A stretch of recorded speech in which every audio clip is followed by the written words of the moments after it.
약을 먹어도 당이 안 떨어져야 하는 분들이 많은데 당뇨 진짜 원인은 무엇인가요?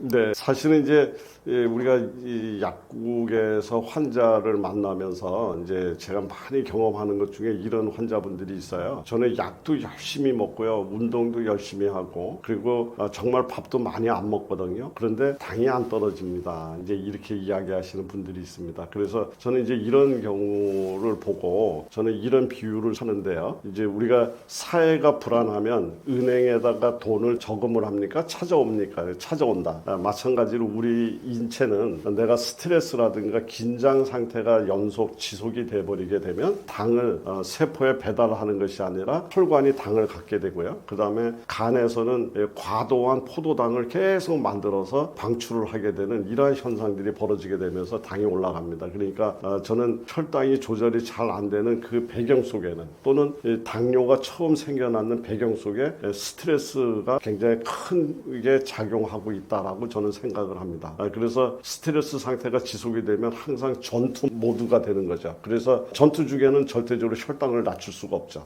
스트레스는 가장 강력한 혈당 상승의 호르몬이다, 이렇게 얘기를 하면서 스트레스 관리를 가장 강조를 많이 드리고 있고요. 그거 이외에도 우리가 이론적으로 얘기를 할 때 당이 잘 조절이 안 되게끔 만들고, 또 당이 생겨날 수밖에 없었던 가장 큰 원인 중에 시작점은 인슐린 저항성이라는 문제가 생기면서 시작이 됩니다. 그러니까 인슐린이 당을 싣고 왔는데 세포가 문을 닫아서 문을 안 열어주는 거죠. 그래서 포도당이 들어갈 수가 없는 상태가 되고, 그래서 포도당이 세포에 배달이 되지 못하니까 췌장에서는 또 인슐린을 만들어내서 계속해서 배달을 시도하는 고인슐린 혈증이 만들어지게 되면서 혈관이 막 완전히 엉키고 되는 이런 상태가 만들어지게 되는데, 이거를 우리는 인슐린 저항성이라고 얘기를 합니다. 근데 인슐린 저항성은 제가 다른 시간에도 자주 이야기를 드렸던 내용이지만, 혈당 스파이크라고 얘기하는 당을 급격히 올리는 이런 것들이 만들어지게 되면 당이 갑작스레 많아지고, 또 인슐린을 많이 만들어내는 고인슐린 혈증이 만들어지게 되면서 우리 세포는 굉장히 인슐린에 대해서 아주 반응이 둔화되는, 그래서 인슐린 저항성으로 이렇게 가게 되는 이런 순번을 밟고 있기 때문에 혈당 스파이크 현상을 우리는 꼭 막아내야 된다, 이런 얘기를 드리고 싶고요. 또 만성 염증이라든가, 또 그걸로 인해서 당이 세포 안으로 올바로 들어가지 못하면서 미토콘드리아에서 에너지를 만들어내지 못하는 미토콘드리아 기능이 저하가 되게 되면 에너지를 써야 할 세포가 이 당은 쓸 수 없어 하고 거부하는 상태가 되고, 이렇게 되게 되면 당뇨는 혈당의 병이 아니라 세포 에너지 시스템의 붕괴된 병이다, 이렇게 이야기를 드릴 수 있습니다. 마트에서 혈당 관리를 위해 가장 먼저 챙기면 좋은 음식으로 갯벌 조개류와 마늘 조합을 언급하셨는데 이 조합이 특히 좋은 이유는 무엇인가요?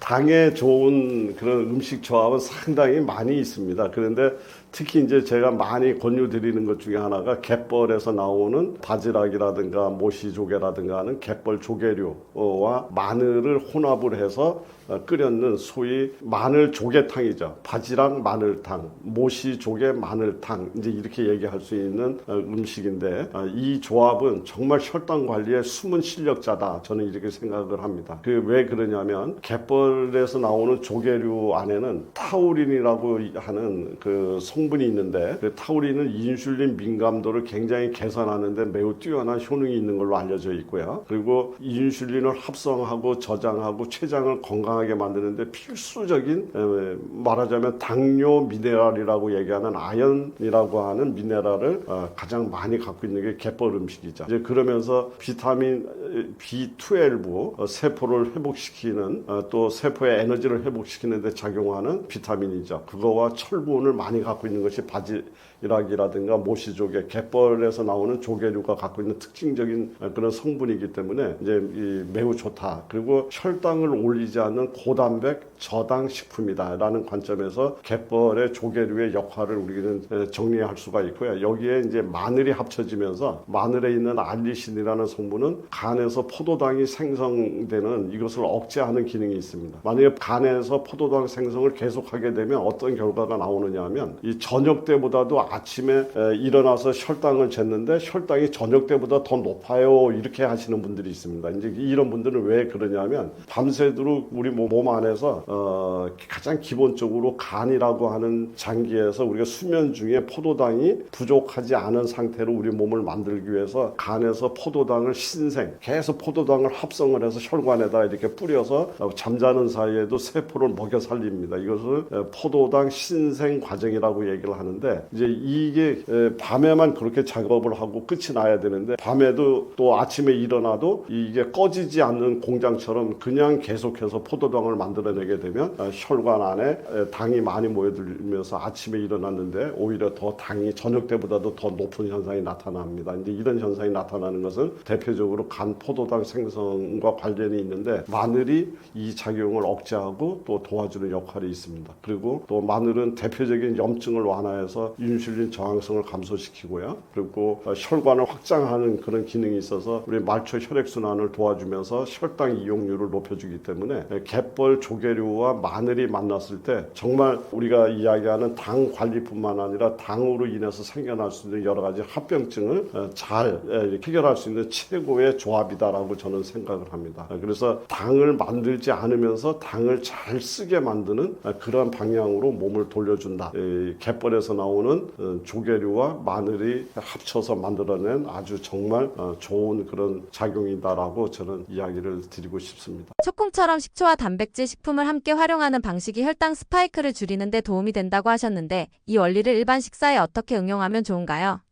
식초는 또 대표적으로 당을 조절하는데 매우 뛰어난 역할을 하는 걸로 알려져 있죠. 식초의 우선 대표적인 혈당 조절 능력은 입에서 우리가 탄수화물을 소화시킬 때 나오는 아밀라제라고 하는 탄수화물 효소의 작용을 20% 정도 억제하는 능력이 식초한테 있다라고 합니다. 그러니까는 우리가 식초와 함께 탄수화물을 섭취를 하게 되면 20% 정도의 소화를 슬로우 이렇게 만들어주기 때문에 혈당 스파이크를 막을 수가 있고요. 또 위장 안에서 음식물이 배출돼서 장으로 내려가는 속도를 또 슬로우 이렇게 만들어주기 때문에 혈당 급상승하는 이것을 차단해주는 역할이 식초한테 있다. 이렇게 이야기를 드릴 수가 있습니다. 그러면서 우리 혈관 안에 돌아다니는 당이라든가 세포 안에 들어와 있는 당을 굉장히 빠른 속도로 에너지화 시킬 수 있는 연소 스위치를 작동시키는 이런 것이 식초에 의해서 일어나는 걸로 되어 있고요. 그리고 인슐린에 대한 민감도를 높여서 인슐린 저항성이 생기지 않도록 만들어주는 것이 또 초콩의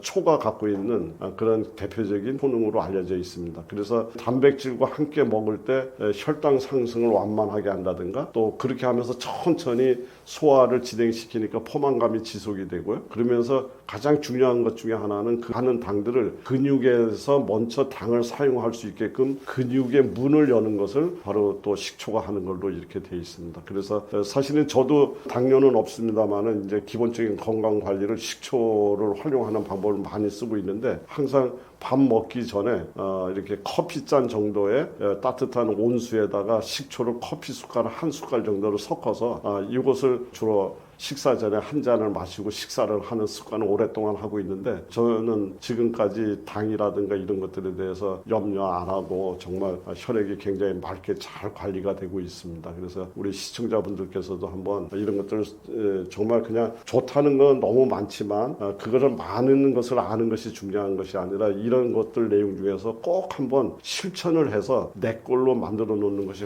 훨씬 더 중요한 일이라는 걸 제가 강조를 드리고 싶고요. 그래서 식초는 혈당이 가속화되는 것을 붙잡아주는 혈당 브레이크다. 이렇게 얘기를 드리고 싶고요. 단백질은 혈당을 갖다 쓰는 소비자다. 그래서 단백질을 가지고 만들었는 근육을 키워서 혈당 소비를 키우고 그 다음에 혈당이 롤러코스터를 타지 못하게 식초로 브레이크를 잡아주게 되면 우리가 얘기하는 당을 이겨낼 수 있는 극복할 수 있는 가장 좋은 그런 습관이 되지 않을까 생각을 합니다. 혈당 관리를 위해 반드시 함께 가져가야 할 가장 기본적인 생활 원칙은 무엇인가요? 혈당 관리를 위해서 이제 특정한 음식에 대해서도 제가 이야기를 쭉 드렸지만 우리 3대 원칙이라고 얘기를 하면 우선 저는 아주 질 좋은 수면을 가장 먼저 권유드리고 싶습니다. 굉장히 그 아주 수면의 질이 올라가게 되면 우리 몸이 리셋이 되는 거죠. 그러니까 잠자는 시간은 우리가 그냥 단순히 휴식의 시간이 아니라 우리 몸을 다시 기름칠하고 고치고 그 이튿날 다시 활동할 수 있게끔 모든 것을 재정비하는 시간이 바로 수면의 시간이기 때문에 이 수면의 질이 좋아졌으면 좋겠다. 근데 그 수면의 질이 떨어지게 되는 잠 부족 현상이 오게 되면 우리 몸은 자꾸 반각성 상태가 되면서 코티졸 호르몬이라는 것이 상승이 되고 상승이 되게 되면 혈당 상승으로 이어지는 이런 고리를 가지고 가기 때문에 수면의 질을 첫 번째로 꼽고 싶고요. 그리고 우리 몸의 당을 잘 활용해서 체온이 잘 유지가 되는, 그러니까 몸이 춥거나 저체온증에 빠지지 않고 따뜻한 몸이 될 수 있도록 체온 관리, 그 다음에 근육을 최대한 키워서 혈당을 갖다 잘 저장을 해놓고 우리가 필요할 때 항상 사용할 수 있는 저장 창고를 만들었으면 좋겠다. 이런 것들을 하기 위해서는 적절한 운동을 이야기하는데 걷기라든가 하체, 근력 운동, 이제 이런 것들이 혈당을 관리하는데 굉장히 중요한 방법이 된다고 보고 있습니다. 그리고 나서 이제 우리가 식사 리듬, 그래서 불규칙한 식사 같은 것을 갑자기 하지 마시고 식사를 하실 때도 항상 이 당을 바로 올릴 수 있는 이런 것이 아니라 당을 올릴 수 있는 음식은 뒤로, 그 다음에 천천히 당을 올라가지 않도록 억제할 수 있는 식이섬유라든가 또는 단백질 중심의 식사를 먼저 하시면서 그 다음에 탄수화물 식사로 넘어가는 이런 습관만 잘 가지시더라도 우리는 그 혈당 관리를 누구보다도 자연스럽게 생활 속에서 해결할 수 있지 않겠느냐 이렇게 보고 있습니다. 그래서 약을 나는 먹고 있어. 그러니까 당은 뭐 약만 먹으면 돼, 이런 식으로 약만 가지고서 혈당을 잡으려고 하지 마시고 몸의 환경을 바꾸어서 혈당을 이겨내려고 하는 이런 생활을 꼭 반드시 습관화 시켜주시기를 시청자분들께 권고드리겠습니다. 몸속 염증 싹 사라지게 하는 습관에는 무엇이 있나요? 근데 몸속의 염증을 싹 사라지게 한다. 염증을 사라지게 하는 가장 핵심적인 이야기는 저는 염증을 만들지 않는 환경을 회복하는 습관이다, 이렇게 이야기를 드리고 싶어요. 그러면 그 염증을 만들지 않는 그런 습관, 저는 첫 번째 체온 유지 습관이다라고 생각을 합니다. 그래서 암을 포함해서 대사성 질환의 모든 시작점이 저체온에서부터 시작을 합니다.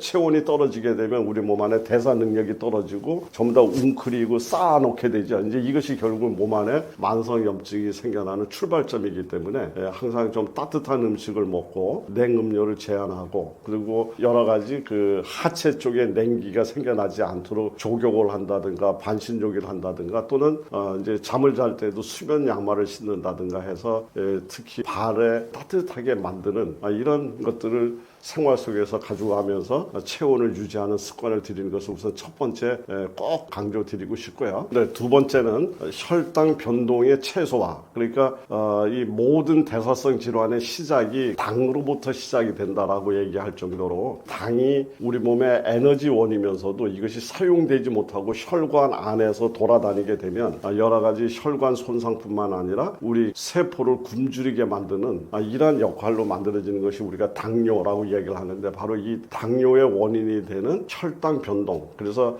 순간적으로 당이 올라가죠. 순간적으로 당이 올라가게 되면 우리 몸의 췌장에서는 당을 배달하려고 하는 인슐린을 만들어서 내보냈는데도 불구하고 당이 급격하게 증가가 되니까 췌장에서는 엄청난 양의 또 인슐린을 만들어내게 되고, 인슐린을 만들어내서 이것을 처리를 했는데 보니까 금방 당이 떨어집니다. 그래서 당이 쭉 떨어지게 되면 췌장에서는 인슐린을 만드는 걸 중단을 하죠. 그래서 췌장이 꾸준하게 인슐린을 만들어내는 것이 아니라 같이 엄청나게 많이 만들어냈다, 쭉 떨어졌다, 만들어냈다, 떨어졌다 하고 이제 하는 이 변동, 롤러코스터를 타는 것을 우리는 혈당 스파이크라는 용어를 사용해야 하는데, 바로 이런 혈당 스파이크가 일어나게 만드는 그런 음식들이죠. 정제당, 밀가루, 그 다음에 야식, 이런 것들은 바로 염증 신호를 일으키는 아주 대표적인 그런 원인이 되기 때문에 이제 이런 혈당 스파이크가 일어나지 않는 식생활을 했으면 좋겠다. 그래서 식이섬유나 단백질이라든가 이런 것들을 먼저 먹고 가급적이면 정제된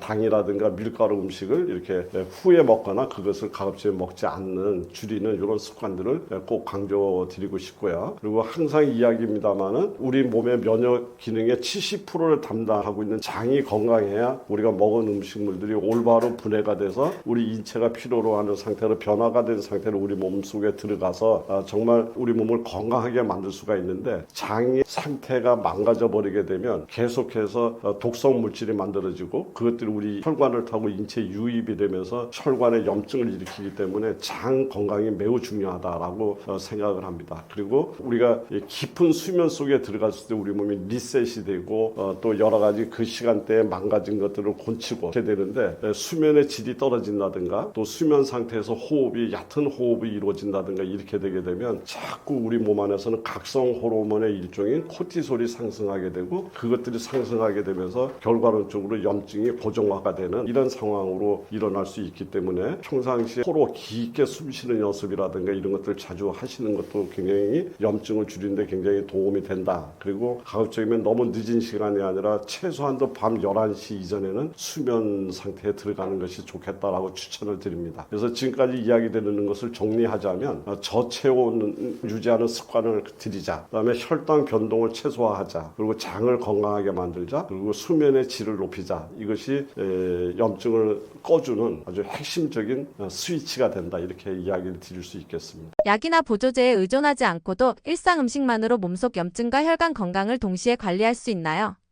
충분히 가능하죠. 제가 이제 평상시에 지금까지 쭉 해온 것이 바로 이제 물론 약이라든가 이런 것들은 무시했다는 개념이 아니라 우리는 근본적으로 음식이 아니고서는 우리 몸을 염증이라든가 혈관 건강을 지킬 수가 없죠. 그래서 항염, 우리 몸 안에 염증을 생기지 않게 한다든가 혈관을 보호한다든가 이것이 결국은 음식이 갖고 있는 하나의 공통점이고 핵심 능력이라고 이야기를 할 수가 있습니다. 음식 속에는 뭐 우리 많은 분들이 알고 있지만 폴리페놀, 플라보노이드, 칼륨, 나트륨, 마그네슘, 아연 이런 미네랄이 굉장히 균형이 잡혀져 있고요. 혈액의 점도라든가 이런 것들을 굉장히 점도를 묽게 만들고 또 산화 스트레스를 완화시키고 이런 것들이 결국은 음식을 통해서만 얻어질 수 있는 거기 때문에 저는 음식이 매우 중요한 1차 치료 뭐 이런 병이 걸리지 않게 하기 위한 핵심 방향이 돼야 된다라고 생각을 합니다. 특히 우리 미나리라든가 양배추, 브로콜리 이런 채소, 그 다음에 들기름이라든가 호두에서 나오는 오메가3라든가 또 발효식품이라고 이야기하는 된장, 청국장, 김치, 단백질의 주 원료인 콩이라든가 생선 이런 것들은 정말 우리 몸에 없어서는 안 될 대단히 약 이상의 능력을 갖고 있는 그런 음식들이라고 생각을 합니다. 그래서 약을 끊으라는 말이 아니라 약이 필요가 없을 만큼 환경을 바꾸는 그런 음식을 섭취하라고 이야기를 하는 거다. 이렇게 제가 정의를 드리겠습니다. 약사님께서 혈관 명약이라고 표현하신 미나리는 혈관과 염증 관리 측면에서 어떤 특징을 가진 식재료인가요?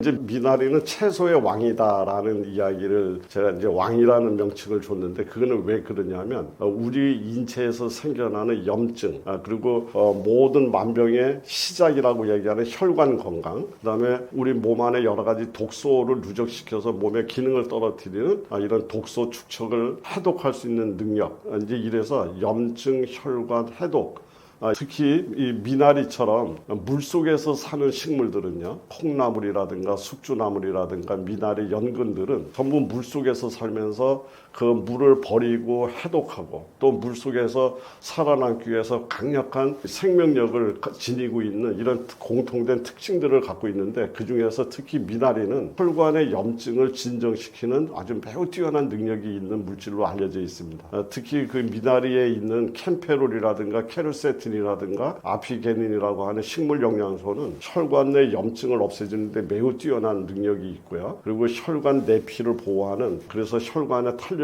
유지하는 데 매우 좋은 작용이 있는 걸로 많이 알려져 있죠. 그리고 피를 맑게 하는 해독력이 매우 뛰어나기 때문에 간 해독 효소를 활성화시키고 간에 여러 가지 지질 독소라든가 독성 물질을 해독해서 바깥으로 버리는 이런 능력이 매우 뛰어난 그런 효능이 있는 걸로 알려져 있습니다. 그리고 특히 현대인들한테 매우 문제가 되는 중금속이라든가 환경 독소를 배출하는 그런 능력도 이제 확인이 되고 있죠. 그리고 물속에서 살고 있는 이런 식물들이 모두 갖고 있는 특징적인 거지만 물을 버릴 줄 안다. 다시 이야기하면 우리 인체에 생겨난 여러 가지 부종이라든가 이런 것들을 없애고 미세 순환을 개선을 해서 혈액의 점도를 감소시켜서 손발 저림, 두통을 완화하고 이제 이렇게 여러 가지 다기능적 이런 효능을 보이기 때문에 저는 그래서 미나리를 혈관을 씻어주는 채소다 또는 자연이 만든 혈관의 명약이다 이렇게 표현하기도 합니다. 나도 모르게 몸에 독이 쌓이는 이유는 무엇인가요? 대부분이 그 독이라는 것은요, 들어오는 독보다 나가지 못하게 만드는 환경이 대개는 더 큰 문제가 됩니다. 그래서 예를 들면 변비가 있죠. 이러면 장에 정체가 된 거죠. 내보내지 못했기 때문에 독소가 쌓이는 거고요. 술이라든가 약이라든가 가공식품들을 지나치게 많이 먹으면서 간에서 내보내지 못하고 갖고 있는 과부하가 걸린 이런 것들. 그 다음에 운동을 하지 못해서 우리 몸 안에서 땀이라든가 이런 것들이 배출이 안 되면서 축적된 독소 이제 이런 거 또 미네랄이 부족해서 해독 효소들이 올바로 작동이 되지 못하면서 몸에 쌓이는 이런 겁니다. 그래서 독소는 특별한 날 어느 날 들어오는 것이 아니라 매일 조금씩 배출이 막힐 때마다 쌓여가는 것이 독소다 이렇게 생각이 됩니다. 그래서 독소는 배출을 도와주는 이런 관점에서 해독의 문제를 우리가 잘 이해를 해야지 된다 이렇게 이야기 드릴 수 있을 것 같습니다. 우리 몸에 독소가 쌓였을 때 보내는 증상에는 무엇이 있나요? 몸은 독소가 쌓이게 되면 이제 불편한 신호를 보내게 되죠. 불편한 신호의 대표적인 것은 이유 없이 너무 피로하다. 요즘에 이렇게 내 몸이 피로할까? 이제 이런 거라든가 머리가 굉장히 안 맞는 모자를 쓴 것처럼 무거운 두중감을 느낀다든가 그리고 피부에 자꾸 여러 가지 트러블이 일어나는 거죠. 피부에 염증이 일어나고 그다음 피부가 여기저기가 자꾸 가렵고 그리고 또 소화가 잘 안 된다든가 가스, 복부팽만, 손발이 붓는다든가 관절이 뻣뻣하다든가 집중력이 떨어진다든가 기분이 굉장히 우울하고 기복이 심하다든가 이런 것들은 병이 생겼다는 것이 아니라요. 병이 아니라 해독이 막혔다는 경고다. 이렇게 이제 이해하시면 될 것 같습니다. 그러니까 항상 이런 단계에서 이 문제를 잘 해독을 해서 풀어버리게 되면 이게 더 이상 병으로 발전이 안 되는데 이것을 무시해버리고 어떤 올바른 해독 시스템을 가동하지 못하게 되면 결국은 이것이 발전이 돼서 여러 가지 만성 질환으로 이제 연결돼 가는 고리가 된다 이렇게 볼 수 있습니다. 해독 주스가 몸의 독소를 빼는데 정말 효과적인가요? 저는 이제 해독 주스, 해독 스프, 과채 스프 이제 이런 스프를 통해서 많은 분들의 건강을 도움을 드리기도 하고 또 여러 가지 해독에 사용하기도 합니다만은 저는 이것이 전부 다 100% 효과가 있다 이렇게 이야기하지는 않습니다. 그래서 조건부로만 효과가 있다 이렇게 저는 정의를 드리고 싶고요. 그러면 어떤 경우가 있느냐면 효과가 떨어지는 경우 같은 주스라도 과일 위주로 만들게 되면 지나치게 당분이 많은 주스가 돼서 또 한편으로 당으로 인한 독소가 또 생겨날 수가 있습니다. 그래서 적절한 과일과 채소가 혼합이 된 그런 레시피가 만들어져야 된다고 생각을 하고요. 또 장이 약한 상태에서 지나치게 주스 형태, 생식 위주의 과일 주스를 만들어 드시게 되면 또 이것 또한 장의 기능을 망가뜨려서 해독이 아니라 오히려 몸을 더 망가뜨리는 이런 쪽으로 사용될 수도 있고요. 그리고 단백질이라든가 미네랄이 없이 장기간 이런 것들을 복용하게 되면 오히려 우리 몸 안에 대사 기능을 떨어질 수 있는 이런 문제가 있습니다. 그래서 도움이 되는 해독 방식을 선택하기 위해서는 과일보다는 채소 중심의 예를 들면 미나리라든가 샐러리라든가 양배추, 브로콜리, 우엉 이런 어떤 채소 중심에다가 한두 가지의 과일이 들어가는 형태로 이렇게 만들면 좋고요. 그리고 너무 생으로 하지 말고 가볍게 데친 형태에서 만드는 거나 또는 그냥 정식 요리 상태라면 국이라든가 나물 무침 형태가 가장 안정적이고 도움이 되는 형태다 이렇게 볼 수가 있습니다. 그래서 해독은 빼는 것이 아니라 배출 시스템을 회복시키는 것이다라고 저는 생각을 하고요. 염증은 없애는 대상이 아니라 생활을 바로 세우면 저절로 꺼지는 불씨와 같은 것이다. 저는 그렇게 정리하겠습니다.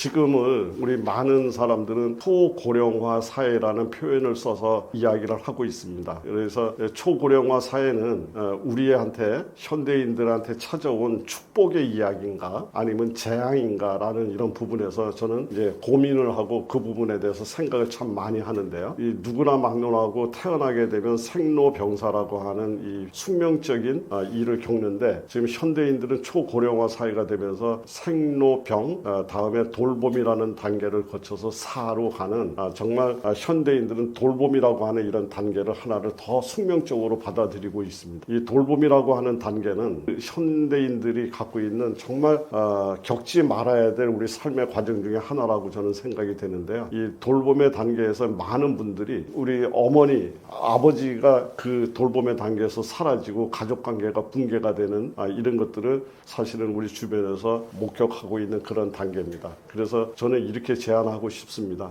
맨 마지막 그 순간까지 현역으로 살다 현역으로 떠나는 그런 건강한 삶이 우리 현대인들한테 최고의 삶이 되지 않을까 이런 생각을 하고요. 그래서 지금 현대의학은 과거에 비해서 질병을 치료하는 의학에서 삶을 지켜내야 되는 의학으로 그래서 현대사회는 그러한 의학을 감당하는 의학의 3.0 시대라는 것을 요구하고 있습니다. 그런 면에서 저는 음식이라는 가장 안전한 처방으로 그런 해답을 찾아오면서 30년의 세월을 보내온 푸드닥터 한영선 약사입니다. 병이 생긴 뒤 치료받는 시대는 이제 지나가고 있습니다. 그래서 저는 오랫동안 수건이었던 바로 음식으로 치유할 수 있고 음식이 약이 된다고 하는 올바른 이런 것들을 많은 분들한테 알리고 홍보하고 계몽해서 너나 나나 할 것 없이 돌봄이라는 단계가 없이 정말 현역으로 살다 현역으로 떠나는 멋진 삶을 이룰 수 있게끔 제가 갖고 있었던 모든 경험을 교육이라고 하는 방식을 통해서 사회에 공헌하고 싶어 합니다. 그래서 한국 푸드닥터 교육원이라는 것을 만들어서 가정과 일상에서 바로 실천할 수 있는 음식 치유 교육을 하고 스스로 건강을 지킬 수 있는 푸드닥터를 양성하기로 마음을 먹었습니다. 누구나 자신의 몸을 돌볼 수 있으며 집집마다 한 명의 푸드닥터가 나오는 그날까지 한국 푸드닥터 교육원에서 저는 끊임없이 노력하고 살아갈 것을 약속드리겠습니다. 감사합니다.